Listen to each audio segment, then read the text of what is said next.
আজকে আমরা খুব মজার একটা ইংরেজি শব্দ শিখব। চলুন শুরু করা যাক। আচ্ছা, ইংরেজি শিখতে গিয়ে মাঝে মাঝে একটু খটকা লাগে তাই না?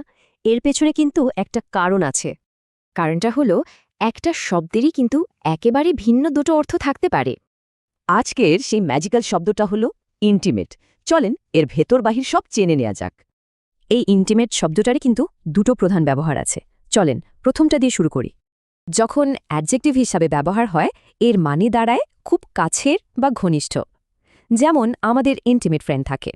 ব্যাপারটা সহজে বুঝতে চলেন রহিম আর করিম এই দুই বন্ধুর একটা ছোট্ট গল্প শোনা যাক। ওরা এত ভালো বন্ধু যে নিজেদের সব গোপন কথা শেয়ার করে, তাই ওদের বন্ধুত্বটা খুবই ইন্টিমেট। আবার দেখুন, এই বাক্যে কেউ তার ডায়েরিতে নিজের একান্ত ব্যক্তিগত বা ইন্টিমেট ভাবনাগুলো লিখছে। কিন্তু ইন্টিমেট শব্দটা যদি কোনো কাজ বা ভার্ব হিসেবে ব্যবহার হয়, তখন এর মানে কি দাঁড়ায়? ভার্ব হিসেবে ইন্টিমেট মানে হলো সরাসরি কিছু না বলে একটু ঘুরিয়ে বা ইশারায় বোঝানো। গল্পে ফিরে যাই। রহিম কিন্তু ভালো খবরটা সরাসরি বলেনি, সে শুধু একটু আভাস দিয়েছে, মানে ইন্টিমেট করেছে।